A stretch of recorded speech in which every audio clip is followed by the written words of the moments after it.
Hello guys, so welcome to today's show. My name is CHUKS and you're on GFL TV, the home of football. So if today is the first time we see our program for you to bring you the latest Arsenal news updates as they drop all over the world. So for now, I must start with today's morning show. Okay, so Thierry Henry should have won 10 Ballon d'Ors. Who they make this statement? Didier Drogba, Chelsea legend. Yes. So before I continue the story, on moment I know said today's show will come late because heavy rain fall like mad. So I don't feel upload anything. So because of the rain, I say Starlink, the rain just the affects. I don't know that rain fall on our own side, so that's why the show they come a bit late.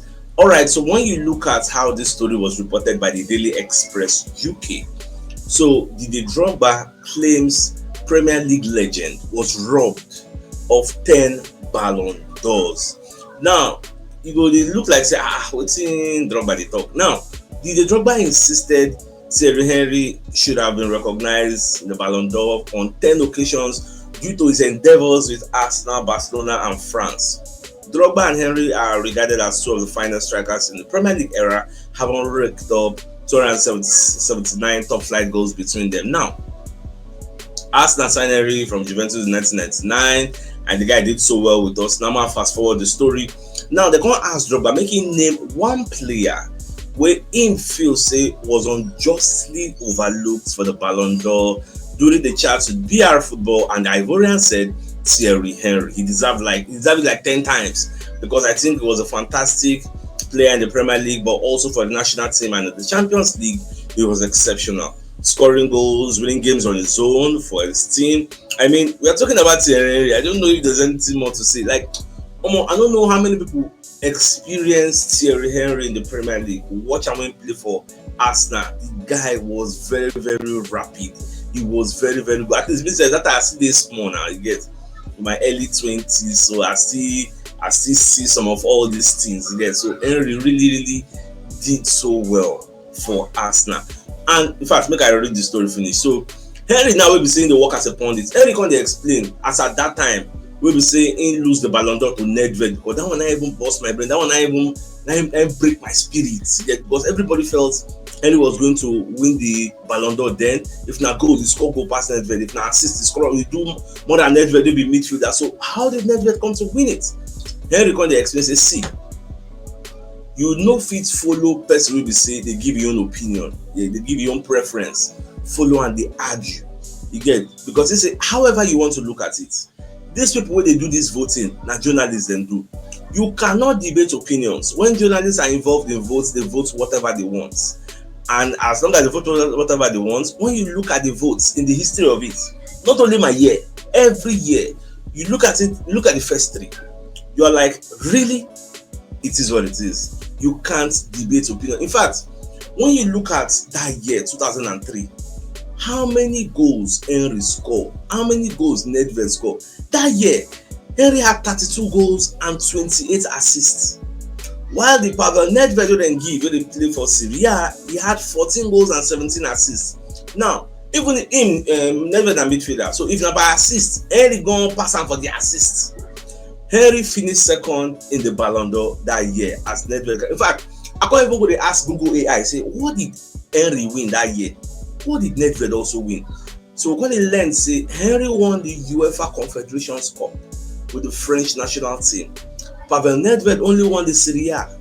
Now, based on that, he won the Ballon d'Or, he won the World Soccer Player of the Year award, he won the European Footballer of the Year award, or more. So that one said, now waiting off me, like I say, this thing no be by merit. This thing na by preference. Whoever the journalists like, then go vote. And based on that, anybody can win the Ballon d'Or, and that's just the way it is. That's why till tomorrow, people go to argue, say, how did Rodri do better than Vinicius Jr.?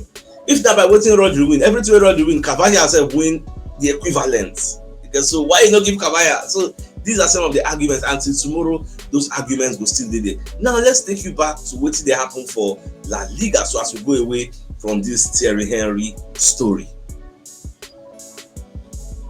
So say yesterday, Real Madrid they thought they no go play this Copa del Rey. Atletico Madrid now yesterday night come attack Real Madrid. So Atletico come respond to Real Madrid say this is unacceptable. Stop tarnishing the image of Spanish football. You get. At the same time, Barcelona president himself come back and say this is a tactic from Real Madrid to put pressure on the referees. They never had doubts on Real Madrid presence to play. Say Real Madrid go play the Copa del Rey. When I forget everything way Real Madrid they talk. So in fact, we can hear say these two people there for the picture and the VAR referee and the original referee go there for the pitch. Now the VAR man can talk say we are going to have to take stricter measures than the ones we are taking now in coming days. You will see that will make history.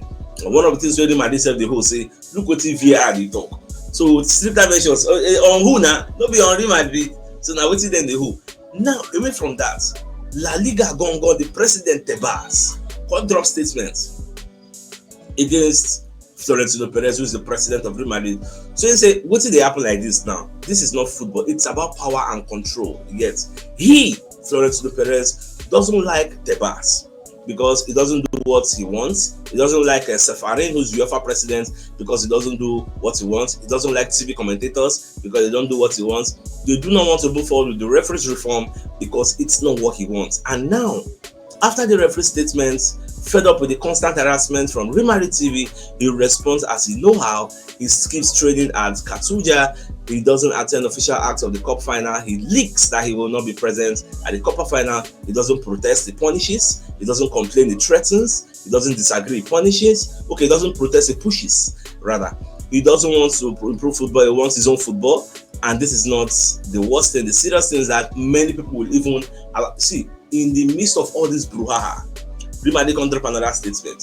Say no matter how it be, with all the animosity and everything, say they go come, they go grace the events, they go play the Copa del Rey, you guys. Say nothing. See they go play them, you guys. Now when Real Madrid officially they come announce say then go play the competition, you guys. Even this morning itself, one gets updates from Fabrizio Romano that Florentino Perez has just arrived at Sevilla because about Sevilla they won't play for the Copa del Rey final after the whole rigmarole. Now, on another breaking news what happened yesterday, OG Nice became the first team to beat PSG this season in Ligue 1. PSG unbeaten run scatter like a pack of cards. It was destroyed. OG Nice beat PSG 3-1 for the Parc des Princes, where Arsenal go play. So imagine the last match where PSG play, then chop 3-1. The previous match before the 3-1. They play 1-1, and at this match against OG Nice, now Luis Enrique talk say they go use prepare for Arsenal. So make everybody no worry about the Nantes 1-1 draw. So this one at J, they go show everybody. You get that was why he played a full first 11. Everybody where you expect say go play Vitinha, that's Rido, Dembele, everybody Kvaratskhelia, everybody graced the events, and they still lost. Many people enter my DM say, CHUKS, it's straight up to PSG, CHUKS, straight up to PSG. Now, using the logic of those people who talk, say, based on say we know win against Crystal Palace, PSG will lick us like a pot of soup. Using that logic, does it now mean because PSG lost against OG Nice, Arsenal will lick them like a pot of soup? Using that logic, but football no be like that. In fact, I can't go check the story beneath the story. How did PSG lose? I can't go check the match.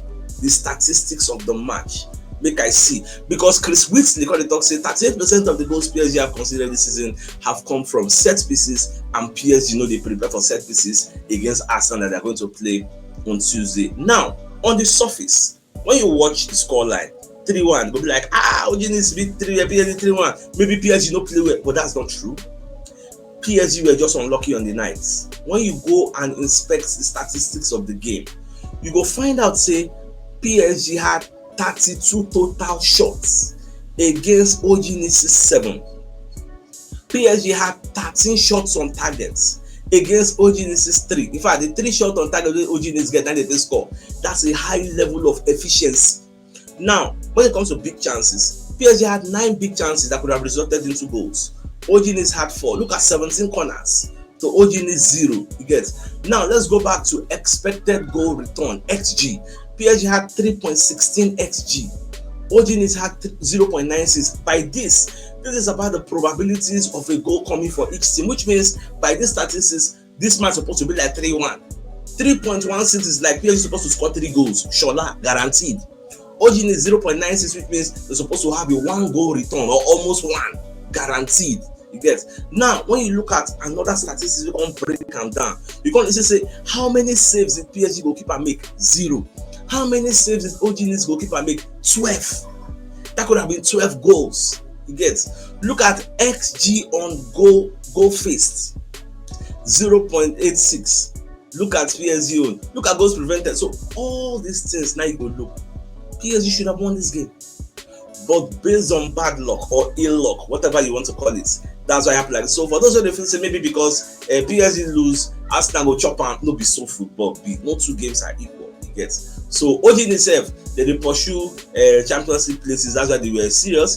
PSG also fielded a very, very strong team to build momentum ahead of the Arsenal match, but they don't say when you propose, another team will dispose it. They propose. So at the end of the day, they lost and they fielded a very, very strong 11. Similar 11 will be said if you use and play against Arsenal. In fact, after the game, Luis Enrique can send message to Arsenal and Mikel based on the defeats we then get.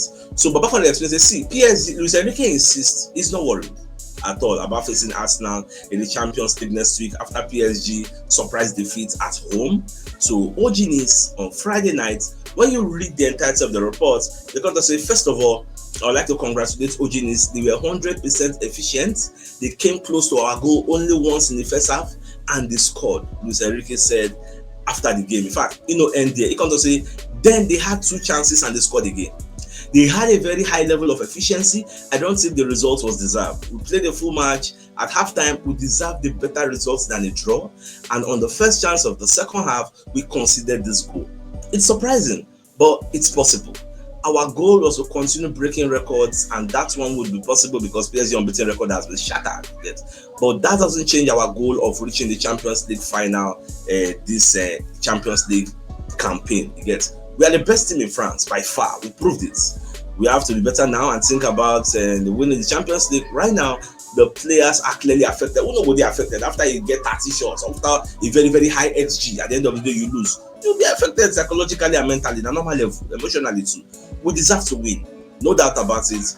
But if the opponent is 100% efficient and you are not as efficient as usual, things turn around. It's as simple as that. They call the ask him why him play a very, very like a full team. He say anyway, he no one talk because he no one give Ateta any clue. He gets because Ateta no go the reason say okay why them play a full team. This is the same thing what happened against PSG and Liverpool at the Parc des Princes. PSG dominated the game, shots upon shots upon shots, waves upon waves upon waves of attacks. At the end of the day, we win.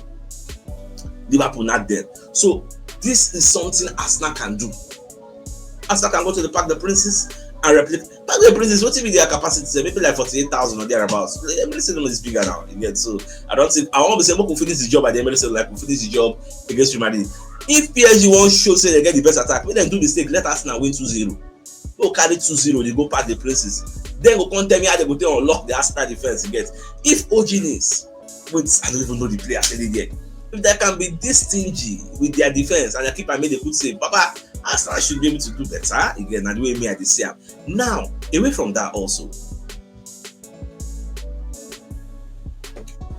Alright, so let's bring a message from one of our sponsors, Mr. Anayo, who's a real estate agent. So he has 14 plots of land for sale at Norris Court Luxury Estates in Ohia Igbeloroba Estate at the back of Airport in Abara in the local government area of River State. This 14 plot of land, 6 plots laid together, 4 plots laid together, 3 plots laid together, and 1 plot is standing alone. And it's 1.2 million per plot. So we're interested in the services.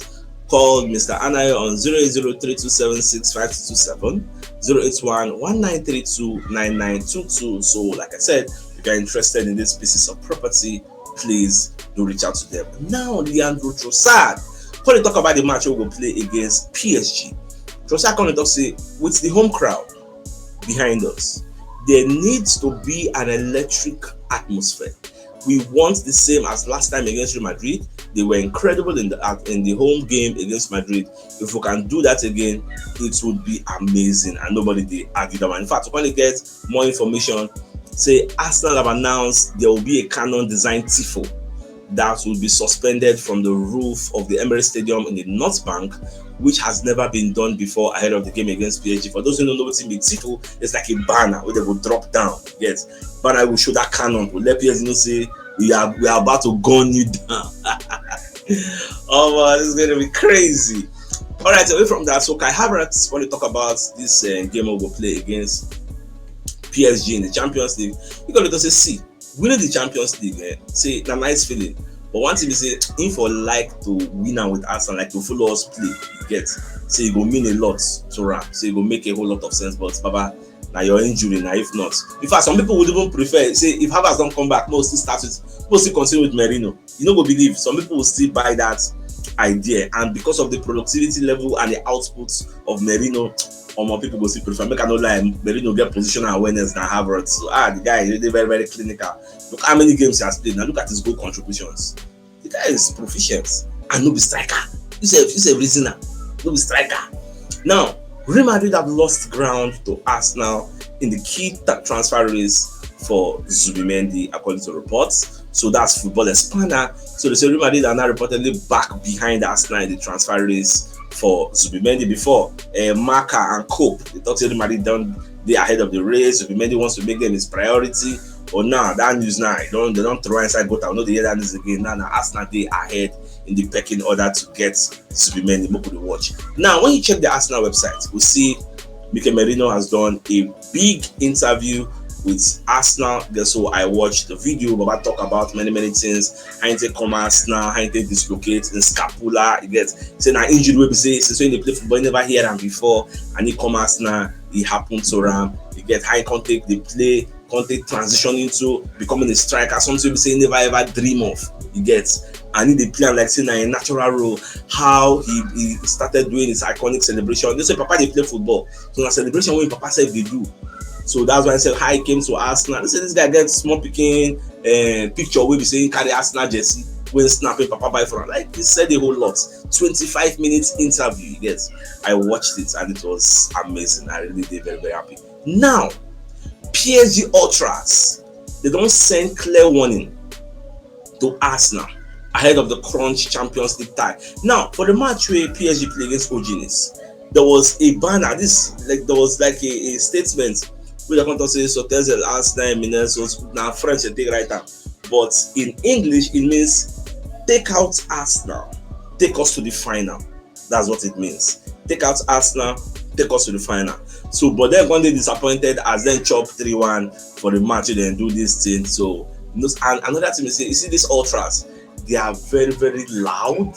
Those ultras, they get mouths for France there. Now PSG senior man supporters, just like a group with like a supporters within the supporters group. Then them be those one. And that banner show could them be. They don't hear anything. They respect their opinion. If they talk, that's Frank the Prince. Frank the Prince. What they call her. But that's that. Now away from that. All right, so this female pundit has been trending for bad reasons in recent times. So now, Eni Aluko, so she'll be one of the pundits for ITV and sometimes BBC. Some people they call her, make she come talk. Now, she don't apologize to Ian Wright after what she talk. Now make her tell her what she talk. Make her give her context. Make her understand what's in the story they're about. Now, this woman for ITV, when they talk, say Ian Wright, they block female pundits from commentary in women's game. So again, one podcast where she do it, they can't ask another question, she can't mention Ian Wright's name. Now there was an uproar. People on the para say, why you go mention Ian Wright's name, saying they block female pundits? Meanwhile, Ian Wright has done so much for the women's game, promoting the women's game. In fact, now when you come talk this thing, new information can come and say even one girl where they play football, Ian Wright now they pay for her cruciate anterior cruciate ligament injury, ACL. Then they pay for her rehabilitation about £1,700 per month or per week. So I can't even remember. So many people want to talk about this girl. So now, at first, you know, apologize. But now, last she can't apologize. Eni Aluko issues apology to Ian Wright after accusing Arsenal legend of blocking opportunities for women amidst the reports ex-Chelsea and Lionel star faces. Even ITV said they don't say maybe they will sack him. Because how do you accuse fellow pundit and Arsenal Ian Wright from that kind of talk? it no really make any sense. And Ian Wright, person say the whole country love, you get. So goal.com they report this story. Now, what is the bigger picture? Following Aluko's comments, it was revealed by the Daily Mail that ITV bosses were angered by the former Lioness claims, and talks were taking place in the top management regarding whether they go sack him. Yes, but at the end of the day, this morning for her Instagram, she got a post say Ian Wright is a brilliant broadcaster and a role model whose support for the women's game has been significant. In my interview with Women's Hour this week, I was trying to make a broader point about the limited opportunities for women in football, whether that's coaching, broadcasting, or commercial spaces, and the importance of creating more spaces for women to thrive on and off the pitch. But it was wrong for Ian Wright's name to be raised in that conversation, and for that I sincerely apologize. I've known and worked with Ian for many years and have nothing but love and respect for him. Well, won't know whether they will really forgive and call people the paragon. They don't like Isaac mention Ian Wright's name. Now, Alex Iwobi, only mention say Arsenal get one midfielder will say he no like to play against that player. Yes. So when you read the entirety of this report, it's talking about Declan Rice. Declan Rice is very, very annoying to play against. He said, Declan Rice, what it's like to play against Declan Rice, he was asked. He said, nah, he's a big baller. Even when he was at West Ham, not only is he great technically, he runs everywhere. In fact, that running everywhere, now people they talk about, say, for him, they say he's all over the place. All the Spanish media, they say Rice is all over the place. What's happen? He covers every blade of grass. When I've played in midfield, it's annoying trying to track him and get away from him. He's good on the ball. He's going to work as hard off the ball. He's a great player for Arsenal to have. And for me, he's definitely one to be world class, it will be said. Now, away from that, Julian Timber also, when they talk about Mikel Merino, when they ask him about Merino and how Merino they play, now come to say, what did Merino they do as a striker? See, Merino they boss in brain, because Merino they play the position like say a natural position. Position you say you never played there before for your life. You get, you say, like, I don't want to say I'm surprised, but what he does is really special. Not playing in his own position, playing like this, I think it's insane. I hope he does it for a couple more games for us as well, Timber said. All right, let's bring you another message from another of our sponsor, Mobile Wealth Associates and Co Limited. They are into construction services, dredging, canalization, real estate, and shop protection works. They're also into mechanical and fabrication services and procurement services nationwide. So if you want to reach out to them, you can call them on +234 8064642234, and they're located at number 7 Ekeni Road, Orazi, opposite St. Stephen's Anglican Church, Port Harcourt. So if you're interested in any of the services, do reach out to them. Now, Ian Wright, when we talk about Raya, when we talk about Saliba, say almost say watching Raya these days, say they make him a bit nervous. Then they say, I thought Raya as well. David Raya was a bit shaky against Crystal Palace. I think, like I mentioned just now, I think Raya had a little bit of a nervy vibe about him. I wasn't as, the way I said, Dave, what's happening? Just chill, man. You get, just chill. What's going on? It just made me feel a little bit jittery in how he's playing a bit. And then the tentative pass for me from Saliba in that particular area, come on. It just felt like a little bit too. Hang on a minute. So we're going to talk about Raya, talk about Saliba, so that they make them panic. But let's hope all those things will don't end with this extended holiday where they get about 6 days. They will don't calm down. By the time they go play against PSG. Okay, look at it now. PSG gone, their defense is shaky now. They no get confidence. Their confidence level don't they bruised. We too, the same thing. So let's see what happens. Now the biggest news of the day, number the fact say the Drogba, when they talk about Thierry Henry. Thierry Henry was robbed. He should have won 10 Ballon d'Or. So my dear Arsenal lovers, if you're getting value from the show, don't forget to like, share, and subscribe, and follow us on social media. And to do so, may God bless you guys. So I think it's a fine place for us to call the show an end. So like come your way in the evening to give you the evening news. So then thanks for tuning in. Enjoy the rest of your day. Like your mouths. Alright guys.